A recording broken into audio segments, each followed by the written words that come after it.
Bismillahirrahmanirrahim. Alhamdulillah, wassalatu wassalamu ala Rasulillah Sayyidina Muhammad ibn Abdullah wa alihi wa sahbihi wa man tabi'ahum lillah wa la hawla wa la quwwata illa billah, ma ba'd.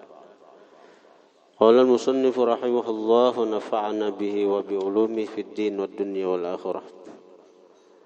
Adab-adab mempersiapkan diri untuk sembahyang zuhur maksudnya nih. Kan kita sudah membahas adab-adab mulai bangun guring sampai kita bersubuh, kemudian imbas subuh apa-apa nang kita gawi, artinya nang asal sudah tuntung bersubuh, nah mahadang waktu zuhur tuh napa-napa nang digawin itu bagi nang menuntut ilmu dihabiskan waktu-waktunya itu untuk ilmu. Bagi nang kada kawa menuntut ilmu menuntut ilmu napa? Karena ada kewajiban lain seperti mengongkosi keluarga. Jadi dia mesti ke pasar atau ke perusahaan atau ke penurihan. Tapi niatakan beribadat. Ada nang mencari dunia melulu tuh. Apun mencari dunia aja rugi kita hidup di dunia nih. Karena mencari dunia rugi kita. Karena dunia ini satu matanya.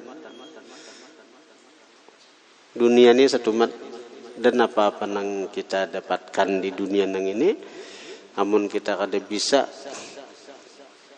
menggunakannya, maulah bala bencana karena di akhirat namun kita salah arah, salah gunakan baik harta, baik jabatan, nah itu cagaran maulah kita sengsara di akhirat. Tapi gawian-gawian dunia itu kalau kita bujur dalam niat, kemudian dalam hal pelaksanaannya itu sekadar melanggar syariat, maka itu jadi ibadat. Jadi gawian-gawian dunia itu asal kita bujur niatnya, lawan ketika menggawi itu kadada syariat nang kita langgar, maka itu bisa jadi ibadat, bisa bernilai ibadat dan bisa meninggikan derajat kita di sisi Allah Subhanahu wa taala. Asal niatnya bujur dan dalam praktiknya itu kadada syariat nang kita langgar.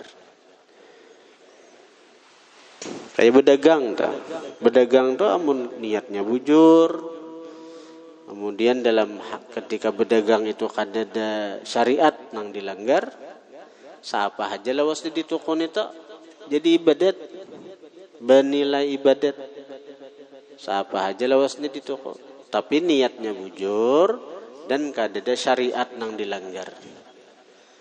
Ketika berdagang tuh kadada berdusta, kadada menipu, kadada menutupi aib.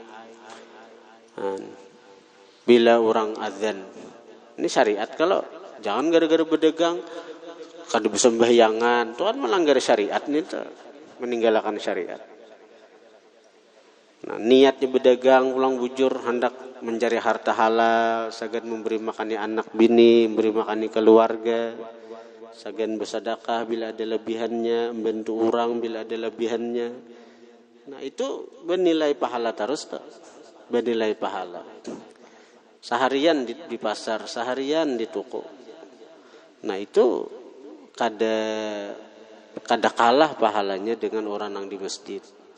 Ada kalah pahalanya dan orang nang di masjid. Yang penting niat bujur, lawan dalam menggawi itu kadada syariat nang dilanggar tadi.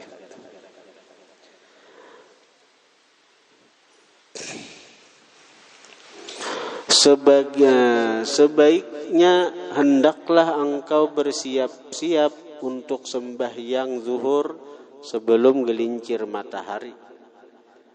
Maka hendaklah engkau tidur qailulah tidur atau istirahat sebentar sebelum gelincir matahari. Guring kailulah tu guring nang bepahala, guring sunat. Guring kailulah tu kalau mazhab kita Syafi'i itu sebelum zuhur, mulai jam 10 tu masuk sudah guring kailulah tu. Jam 11 kah?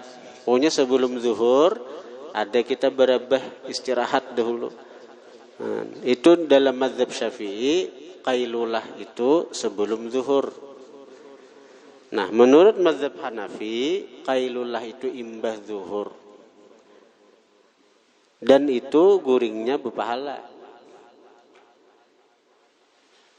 Guring kailulah itu berpahala kalau diniatkan untuk membantu sakira tahajud.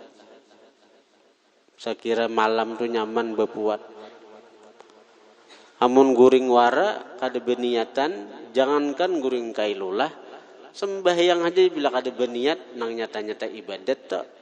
Nang kada ben sembahyang doh, bila kada beniat berpahala lah. Ada berpahala sahaja kada ibadahnya. Nya membedakan ibadah lawan adat itu ya niat. Nang membedakan ibadah lawan adat itu niat. Mandi itu kan mandi itu kan satu adat ada, ibadat ada. Kalau mandi adat, mandi kebiasaan dia mandi hari-hari. Tapi ada mandi nang ibadat, mandi wajib itu kan. Nang membedakan ibadat lawan adat itu ya di niat.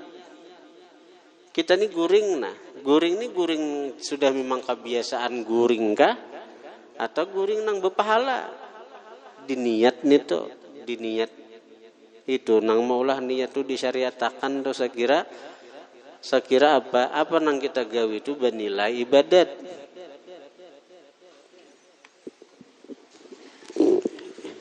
Jadi secara hukum guring itu ada nang makruh. Apa? Nang makruh tu seperti guring imbas subuh tu makruh nih tak? Guring imbas subuh tu makruh. Itu mengakibatkan fakir harta, fakir ilmu. Jangan dibiasakan guring imbas subuh.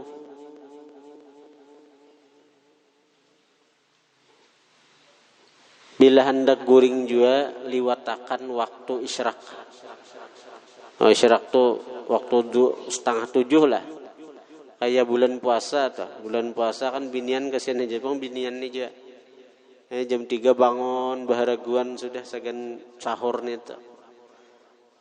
Mun hendak guring juga menyai, hendak guring juga. Besokan itu liwatakan isyraq. 6:30 kah. Amun imbas subuh makruh. Guring nang dibenci. Walaupun kada haram tapi dibenci Tuhan. Dampaknya apa? Ngaran dibenci itu ada dampak ada baiknya. Dicabut keberkahan harta. Walaupun berduit tapi asal kada mayu aja. Kada mayu. Gaji sekian juta misalnya, tapi bila imbas subuh orang berwirid guring. Ada nang 4 menjepai wara gaji habis. Bayar sini, bayar situ. Itu amun pakir harta itu dunia aja. Nang ini fakir ilmu. Kada pendapatan belajar. Takun aja nang rancak guring subuh nih tuh. Takun aja ada sendapatan. Mahapal rancak tadiri.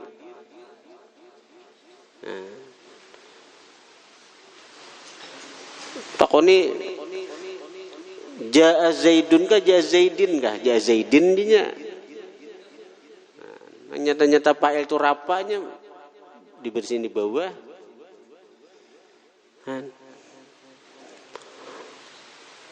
Nang maulah utak kita nih nah berat menerima ilmu.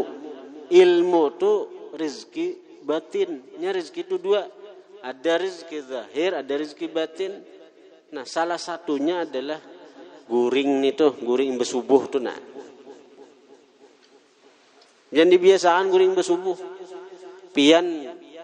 Pian besi anak, jangan dilihatkan anak pian guring besubuh.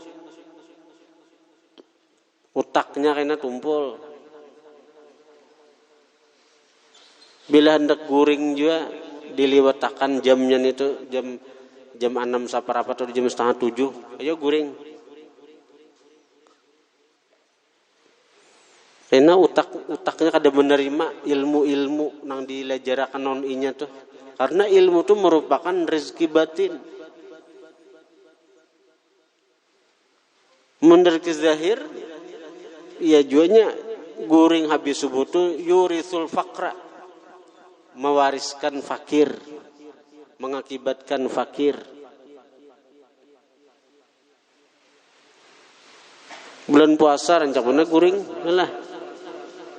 Bulan puasa imbas subuh guringan. Ini barak lagi bulan puasa nih. Bila hendak guring juga lewatakan. Guring satu umat barang misalnya mengantuk benar mata aja. Lewatakan dulu pada jam itu sampai 6:30 ke guring. Ada ke pasar aja. Ada apa juga? Bulan puasa ada ke pasar baik aja. Malaran terjaga mata, terjaga muntung, terjaga anggota daripada menggawi nang kada dikatujui Tuhan. Guring imba asar makruh juga. Imba asar makruh. Itu yurisul junun, mewariskan gila. Gila tuh bisa gila nang bujur-bujur gila, bisa juga nang pelupa. Itu bedang sanak jalan gila. Ada peringatan itu. Guring basar kada baik juga. Basar kada baik. Tahan itu bang mata. Jangan di kalapahan di awak. Bau baur. Bila mengantuk jauh bau bercabur ke sungai. Saat guring jadi sungai. Jangan dibiasakan guring habis asar nih tuh. Tuyurisul junun, membawa kepada kegilaan. Anak siang berjalanan seharian. Begitu parak asar datang imbasar guring diletakkan. Garak inya. Bila pian sayang non anak. Hakun pian beuyuh dulu, bu berjalanan inya.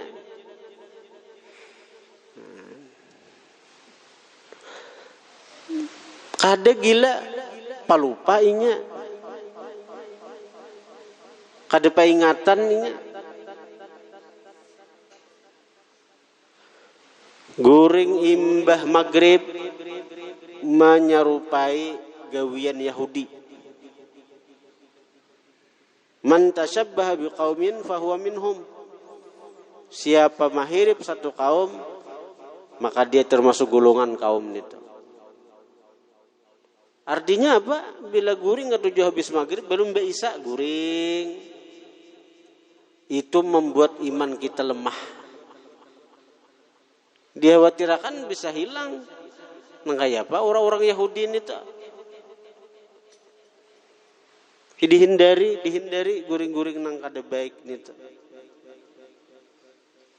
Nang disunahkan guring ini ya nang sebelum zuhur atau imba zuhur ada kaulnya. Kalau mazhab kita Syafi'i guring sebelum zuhur kailulah nih tuh. Kalau kada kawa sebelum zuhur karena ada tugas guring imba zuhur. Barang setengah jam atau sajam. Tapi bagi orang nang hendak kebiasaan tahajud. Nah, ini sesambungannya. Sunat guring siang jikalau ada bagimu adat sembahyang tahajud. Nah, ya Allah. Amun kadedeg menang kadede bertahajud juga, malam guring. Tahajud kada, subuh malandau, kebanyakan guring kita. Guring kita nih 8 jam aja nah sehari. Guring kita nih 8 jam sehari. Berumur 60 tahun. Umur kita 60 tahun. Guring 8 jam sehari. Nang tabuang sia-sia 20 tahun. Nang tabuang sia-sia tuh 20 tahun nang tabuang sia-sia. Ya kada? Hah? Umur 60 tahun sudah nih. Ibarat umur 60. Guring 8 jam sehari. 20 tahun guring wara kita tak. Hitung dia. Makanya hari kiamat tuh hari kiamat tuh tambayakan Tuhan lawan orang-orang surga, ibarat masuk surga tuh. Mudahan ahli surga beritaan.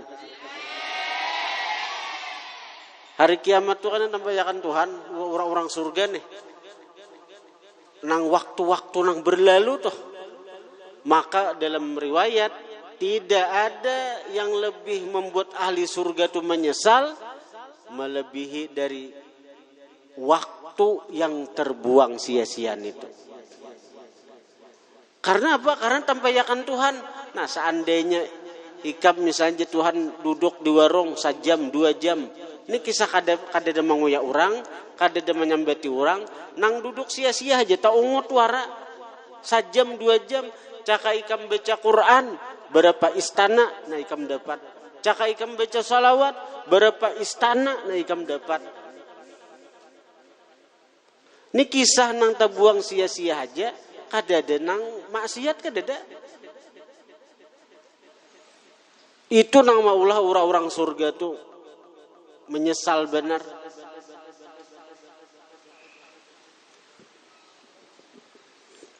Guring kita. Guring. Umur 60 tadi. 20 tahun berlalu guring wara. Menyesal benar kita tuh. Saatnya kita gunakan untuk ibadat. Berapa nikmat Tuhan nang diberi lawan kita. Berapa bidadari nang Allah beri kita. Berapa pelayan-pelayan, berapa perhiasan, berapa istana dengan pelayan-pelayannya itu dijulungi Tuhan. Ada sedikit waktu 20 tahun. Nah, kita perlu guring, bujur. Tapi kayak apa sekira guring kita nang itu tuh berlalu kada sia-sia. Sekira guring kita itu kada sia-sia. Artinya guring kita tuh bernilai ibadat.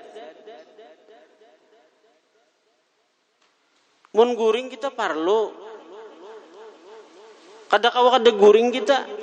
Cuma kayak apa sekira guring kita itu menjadi ibadat. Menjadi ibadat. Nah itu nang penting itu. Sekira waktu nang selama kita guring tuh nah kada sia-sia. Nah, kayak apa caranya sekira guring itu jadi ibadat? Pertama, bagusakan niat. Beniat guring itu, beniat sekira berpahala. Contoh niat nang bagus apa? Seperti niat ketika hendak guring itu menunaikan hak-hak tubuh. Menunaikan hak-hak anggota tubuh. Termasuk anggota tubuh mata. Kan mata ini kan lapahnya. Orang berjejanak, boleh lihat macam-macam. Lapahnya kita tunaikan haknya. Menunaikan hak perintah Allah. Menunaikan hak kepada ahlinya perintah Rasulullah. Wa atu dzi haqqin haqqahu. Berikan kepada yang punya hak akan haknya. Hak punya mata untuk istirahat. Kita berikan hak itu kepada mata. Berpahala kita. Kita memberikan porsi untuk anggota tubuh kita istirahat. Setelah inya panat, lapah. Ini kita nih kan mulai beisukan tadi baca dalail, ada baca burdah, baca dalail, belajaran pulang. Belum lagi nang uyuh di perjalanan, tangguncang-guncang motor pulang, bulik nang jauh nih tuh. Ini ada hak untuk istirahat. Bahwa berabah dan niat menunaikan hak berabah itu berpahala. Tak guringan berpahala. Guring berpahala, imbah datang sini guring berpahala. Apalagi waktunya pulang pas, waktu kailulah. Waktu kailulah nih. Jam 10 kan ke atas waktu kailulah. Asal Jumat aja bangun. Guring ha berpahala nih. Satu tumat kah? Saparapat jam kah? Berpahala. Dan bila berpahala artinya waktu nang selama guring nih itu kan dia sia-sia.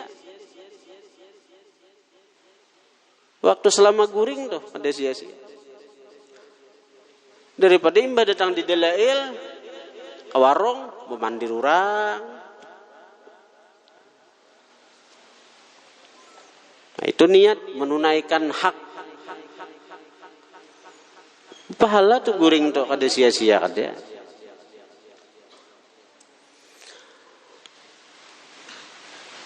Jadi guring kailulah lah. Amun kita kada kawa guring sebelum zuhur, imbah zuhur guring. Itu pun juga guring kailulah juga menurut mazhab Imam Hanafi. Jadi artinya tidur kailulah itu dianjurkan jikalau ada bagimu adat sembahyang tahajud atau berjaga malam untuk berbuat kebaikan. Karena tidur sebentar sebelum gelincir matahari itu adalah sangat membantu engkau untuk berjaga di waktu malam. Sama halnya dengan makan sahur yang dapat membantu orang yang berpuasa di waktu siang. Maka kayak itu juga gurung kailulah membantu kita untuk bisa bangun tengah malam tahajud. Tetapi kailulah tanpa ibadat di waktu malam sama halnya dengan makan sahur tanpa puasa. Ya Allah. Orang tuh bersahur aja, puasa kan ada. Nggak ada jadi pahala sahurnya. Orang guring aja siang terus. Tahajudnya kan ada, subuhnya melandau. Apa itu ya banyak guring wara. Dan apabila engkau tidur kailulah, maka hendaklah engkau bangun sebelum gelincir matahari. Kemudian terus engkau berwudu dan pergi ke masjid dan sembahyang sunnat tahiyatul masjid, dan engkau menantikan azan zuhur, dan engkau menantikan azan zuhur. Nah, ini termasuk nang ujar orang nang ujar Nabi tuh? Hatinya itu mu'allaqun bil masjid. Hatinya itu bergantung di masjid.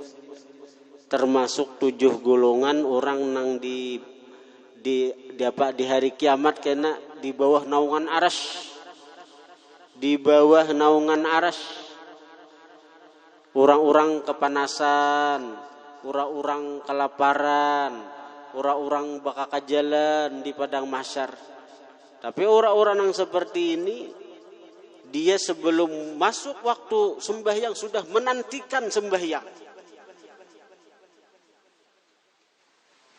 Maka ini belum waktu sembahyang lagi, belum lagi nyemadangnya sudah sembahyang. Baiknya sudah di masjid atau masih di rumah. Nah jelasnya sebelum orang azannya sudah siap. Ini sudah mahadang sembahyang itu. Maka ini termasuk orang nang cagaran dinaungi arasnya Allah pada hari kiamat.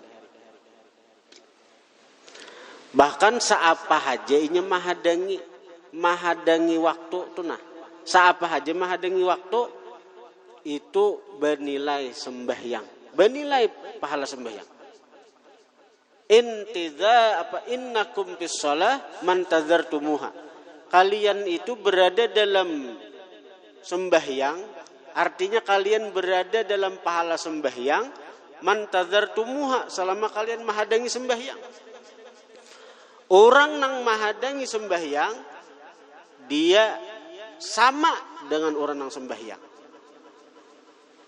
Ini misalnya zuhur, mahadang, dalam kondisi siap sudah, dalam kondisi siap, makanya pahalanya itu sama sembahyang, sama sembahyang. Orang-orang yang kayak itu tak sembahyang yang apa aja, zuhur kah, asar kah, maghrib. Jadi kita nih kelemahan kita sembahyang itu model terpaksa. Kebanyakan kita ini maulah kita nih kada nyaman hubungan lawan Tuhan nih. Kita kada merinduakan Tuhan. Kita kada rindu lawan Tuhan. Malahan sembahyang itu seakan-akan satu siksaan. Kada nyaman datangnya sembahyang tuh. Asikannya melihat TV. Asasikannya melihat TV. Allahu Akbar aja. Sembahyang pulang aja. Nah, itu kita dustakan tuh banyak di antara kita nang terjebak dalam kondisi hati nang kayak itu. Kita model asa sakit hati bila masuk sembahyang itu.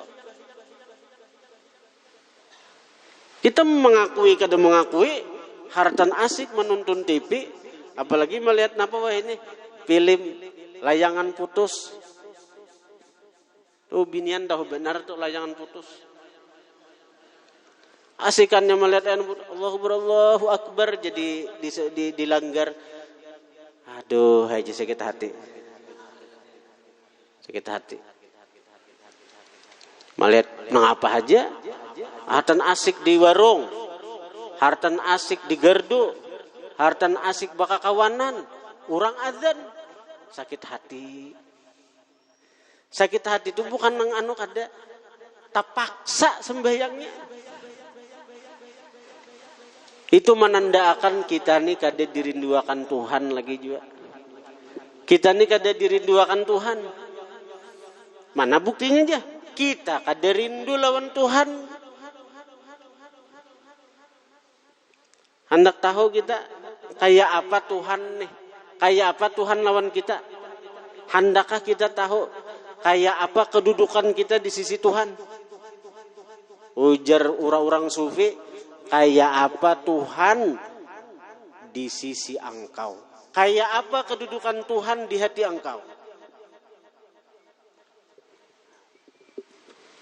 Bila kita nih rindu, hendak contoh sembahyang tadi aja nah. Ini sembahyang ini kan tempat munajat kita hamba lawan Tuhan. Orang yang sembahyang itu yunaji rabbah, dia bermunajat lawan Tuhan. Orang berpapandiran lawan Tuhan. Bahkan Nabi mengatakan waju'ilat qurratu aini fis shalah, dijadikan penyenang hatiku, penyejuk jiwaku dalam sembahyang. Nang kayak apa aja masalah, bila dibawa sembahyang hilang masalah nang itu. Bahkan ujar Nabi, hubbiba ilayya min dunyakum, dicintakan kepada aku daripada dunia kalian itu 3. Di antara nang dunia nih, nang isi-isinya nih 3 aja nang disenangkan kepada Nabi. Siapa namanya menyenangkan? Allah Ta'ala. Jadi kan disalah. Allah Ta'ala nama Allah Nabi ketujuh. Tetap Allah. Maksudnya hubbiba ilayya. Dicintakan oleh Allah kepada aku. Pertama atib berminyak harum. Berminyak harum itu kesenangan Nabi. Nang kedua an-nisa bini-bini. Nang ketiga waju'ilat qurratu aini fis shalah. dijadikan penyenang mataku, penyejuk jiwaku dalam sembahyang. Kita bang, kita nih sembahyang adalah senang dalam sembahyang, rindu menghadangi sembahyang, menggenang lawan sembahyang. Karena di sembahyang itu kita berpandiran lawan Tuhan, munajat lawan Tuhan, menghadap ke Tuhan. Jadi bila hendak tahu kedudukan kita di sisi Tuhan, kayak apa Tuhan di hati kita, kayak apa kedudukan Tuhan di diri kita. Bila kita contoh konkret aja, contohnya aja sembahyang tadi. Bila masuk waktu sembahyang, asa tersiksa, terpaksa, berarti kita nih juga termasuk hamba yang belum lagi dirinduakan Tuhan. Asa berat. Mendengar orang azan ini nah, berat. Ya sampai tas suara. Kada karasaan li asar. Kada karasaan li juhur. Kada karasaan li maghrib. Berarti dasar kada rindu sama sekali lawan sembahyang. Asa hanya raja li tadi juhur, asar pulang. Berarti kita nih masih jauh daripada menjadi hamba nang dirinduakan Tuhan. Buktinya tadi kita kada rindu lawan Tuhan. Itu aja dahulu. Nah kita pikirkan dulu nah. Yang bulik di majelis pikirkan nah. Artinya kita nih termasuk hamba nang mana ya? Apakah kita ini sudah termasuk hamba nang dicintai Tuhan, nang dirinduakan Tuhan, nang diganang Tuhan? Ay Tuhan jemu kada mungkin kada mengganang hambanya. Tuhan mengganang elon hambanya. Tuhan tuh mustahil lupa lawan hamba. Tuhan mustahil lupa lawan hamba, mustahil. Tuhan mengganang lawan hamba-hambanya. Cuma mengganang Tuhan tuh mengganang nang apa? Ada nang mengganang rindu, mengganang cinta, mengganang sayang. Arti dalam kaganangan tuh nah, dalam ingatan itu nah, ada cinta, ada rindu di dalamnya itu.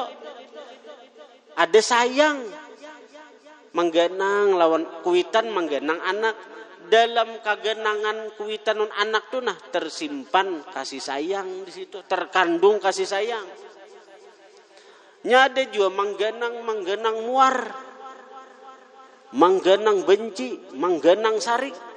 Kayak kita menggenang lawan musuh kita, kita menggenang lawan orang yang memusuhi kita. Timbul di situ muar juga, timbul di situ benci juga. Kayak orang tuh maksiat, Allah menggenang, tapi menggenang dengan kegenangan muar, benci, marah. Nah, kayak kita nih, tuh masuk digenang Tuhan macam apa? Kegenangan yang terkandung dalamnya kasih sayang kah? Atau Tuhan kegenangan lawan kita, ingat dengan kita, tapi ingatan yang terkandung padanya kemurkaan kah? Nah, jadi kita hanya bisa bila kita nih rindu lawan kita masalah sembahyang mana? Masalah sembahyang nih. Bila kita nih kagenangan rindu lawan sembahyang, maka itu pertanda Tuhan rindu lawan kita juga, kagenangan lawan kita. Dengan kagenangan atau rindu yang terkandung dalamnya kasih sayang tadi. Orang bersalawat nih lawan Nabi. Bersalawat lawan Nabi. Bilanya rindu lawan majelis salawat, itu hakikatnya pan Nabi itu rindu lawan inya juga. Orang tuh rindu bersalawat lawan Nabi. Rindu bersalawat lawan Nabi. Itu sebenarnya para Nabi nang rindu lawan inya. Nabi nang menggenang inya. Kita kada kawa hadir ke majelis salawat, kita kada kawa datang ke majelis salawat bila kada nabi nang mahandaki kita. Di sini pulang nih ulun bulikakan masalah dalail nih pulang nah. Kita nih kada kawa hadir ke majelis salawat. Kita kada kawa muntung kita baungap untuk membaca salawat bila kada nabi nang mahandaki kita datang. Nah ini tuh pian rasakan jadi nah kenapa ulun ucap ini nah kita kada kawa datang ke majelis salawat bila kada nabi nang mahandaki kita datang untuk ke majelis salawat itu. Berarti kita nang ini dirinduakan Nabi. Berarti kita nang kau berselawat hari ini nah diganang oleh Nabi. Lalu Nabi menarik kita untuk bisa hadir ke majelis salawat. Lalu kita bisa bersalawat kepada Sidin. Dan apa-apa yang kita baca daripada salawat pada hari ini nih, yakini aja Nabi memperhatikan. Nabi mendengar langsung bacaan salawat kita. Bahkan Nabi melihat kita. Dan Nabi pinandu. Nabi itu pinandu, tahu, kenal dengan orang-orang yang bersalawat lawan Sidin. Bukan secara garis besar, bukan secara keseluruhan, kada. Tunggal ikungan. Nabi itu kenal dengan orang-orang yang hadir di majelis salawat. Tunggal ikungan Nabi tahu. Ngaran kita Nabi tahu. Ngaran kuitan kita Nabi tahu. Seberapa banyaknya aja, berapa aja banyaknya. Amun ulun kada pinandu lagi, jangankan nang di luar, nang di dalam saja kada tahu. Jangankan orang nang santri aja kada hafal lagi ngarannya juga. Kalau Rasulullah ribuan kah, ratusan ribu kah, jutaan kah, nah hadir di majelis salawat Sidin, Nabi tahu. Nabi kenal dengan orang-orang itu. Bukan kenal sebagai umat, Nabi kenal ngarannya, tahu. Itu umatku, Nabi tahu ngaran. Bukan hanya ngaran kita, Nabi tahu ngaran kuitan kita. Semakin kita banyak bersalawat lawan Nabi, semakin kenal Nabi lawan kita. Semakin kita banyak bersalawat lawan Nabi, semakin dekat kedudukan kita dengan baginda Nabi sallallahu alaihi wasallam. Nah, kemudian hendaklah engkau sembahyang qabliyah zuhur 4 rakaat. Wallahu a'lam. Al-Fatihah.